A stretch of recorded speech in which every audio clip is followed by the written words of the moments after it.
Приветствую всех на моем канале. Подписывайтесь, кто еще не подписан, и нажимайте на колокольчик, чтобы не пропустить уведомления о выходе очередного видео. Сегодня вам покажу и расскажу способы реанимации орхидеи. Реанимацию мы проводим в двух случаях. В первом, когда недостаточно корней у орхидеи. Второй случай – это когда у орхидеи отсутствуют листья. Вот здесь у меня была такая ситуация. И вот здесь у меня была такая ситуация, когда, видите, один пенечек здесь был посажен. От чего может произойти потеря корневой либо листьев орхидеи? В первую очередь это пересушивание орхидеи, а именно пересушивание корней. Пересушивание корней происходит из-за редкого полива. Если орхидейку поливают очень редко, то в конце концов корни могут засохнуть. Ну и орхидея со временем может потерять тогда корни. Кроме того, это перегрев. Перегрев может это когда орхидейка стоит под прямыми солнечными лучами.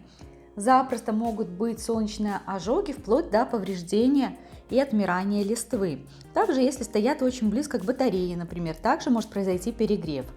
Еще очень частой, наверное, самой частой причиной потери корневой – это частый полив и перелив орхидеи. И тогда корни сгнивают, и тоже возникает ситуация, что надо нарастить корни орхидеи. Зимой корни орхидеи и листья могут пострадать от обморожения. Если покупаете зимой орхидейку, смотрите очень аккуратно, чтобы довести ее домой в целости и сохранности. Первый способ реанимации орхидеи – это наращивание корней над водой. Вот у меня есть такая тепличка. Можно это называть как угодно, я называю все равно тепличкой. Смотрите, на дне есть вода. Корни частично в воде. Но обязательно при этом шейка должна быть сухая. Видите, у меня там стоит стаканчик именно с той целью, чтобы сама вот эта шейка не увлажнялась, а была сухой.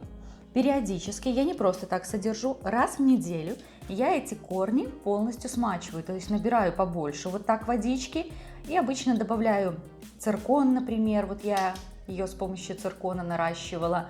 Можно янтарную кислоту, можно просто удобрение, фитоспорин, что угодно использовать. Вот раз в неделю я ее так хорошенечко проливаю.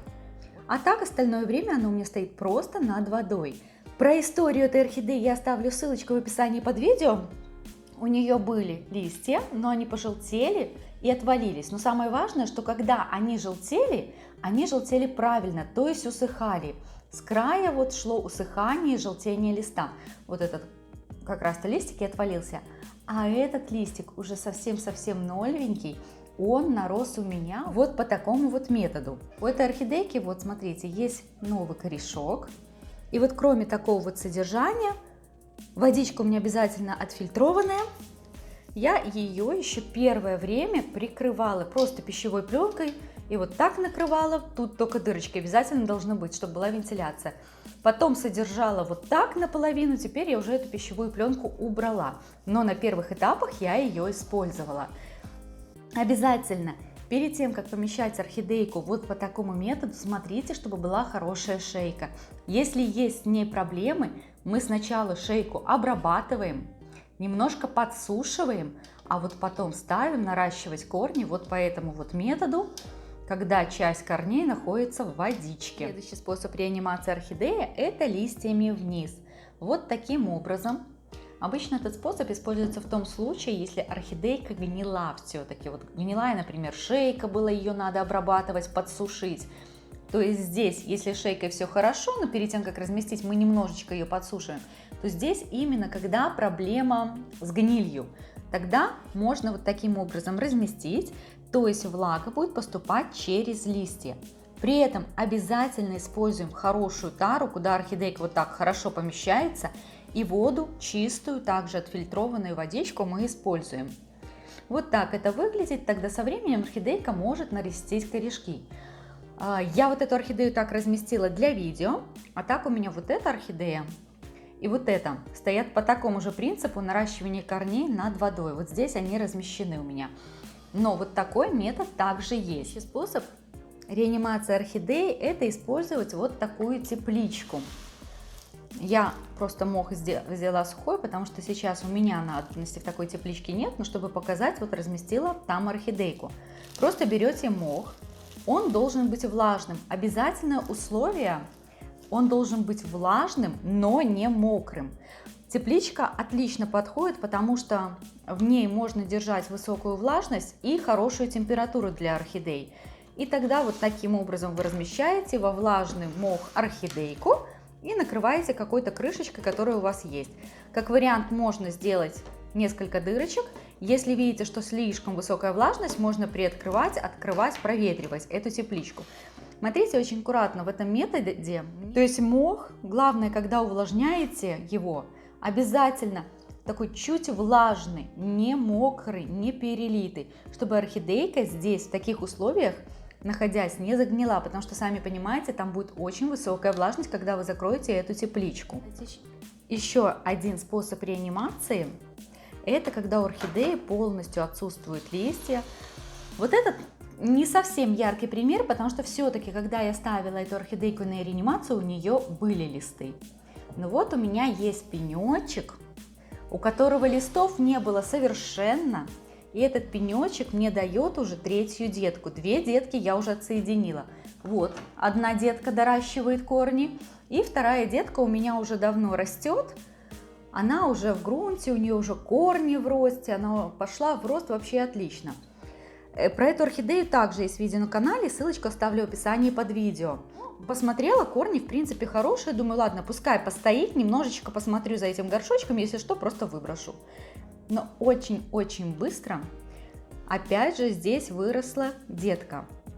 То есть, если у вас нет листвы, но есть хорошие корни, либо есть даже проблемы с корнями, но их достаточно, вы их обрабатываете, можно вот так посадить и получить детку.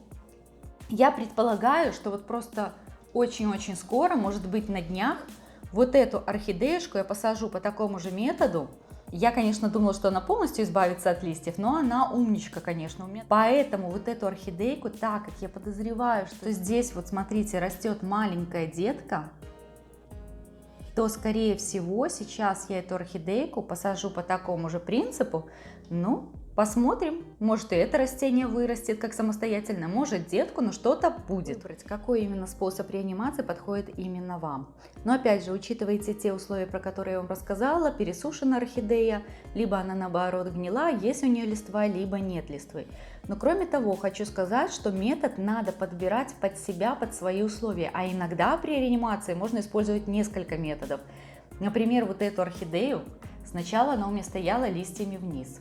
Я увидела, что орхидейке это не нравится. Я ее поставила вот по такому методу. Дальше я ее посажу уже в грунт. То есть при реанимации орхидеи главное наблюдать, не запускать этот процесс и смотреть, чтобы только орхидейка не пересохла, не сгнила. То есть одного универсального метода сказать вам делайте только так и у вас все получится нельзя. Смотрите, у каждой орхидеи все-таки свои силы, свой случай, и поэтому индивидуально надо подбирать, и как я еще рассказала, иногда надо несколько методов использовать, пока орхидейку приведешь в чувство. На данный момент для меня самый идеальный метод наращивания – это вот так. Когда корни стоят над водой, а шейка стоит на такой возвышенности, она прикрыта. Пока этот метод мне нравится больше всего, но опять же, он подходит конкретно вот этим моим орхидеюшкам. Вот эта орхидейка также стоит. Сейчас я солью воду. Видите, там есть высокая ступенечка в этом кашпо. То есть я налью меньше, вот столько воды. А эту ступенечку салфеткой просушу и на эту ступеньку посажу вот эту орхидейку и вот эту. Они у меня там вместе размещены. И эти орхидеи на данный момент я еще закрываю пищевой пленкой. Но здесь есть дырочки. То есть они себя при этом чувствуют хорошо. Всем, кому понравилось это видео, ставьте лайк, подписывайтесь на мой канал, чтобы не пропустить очередное видео. Пока-пока!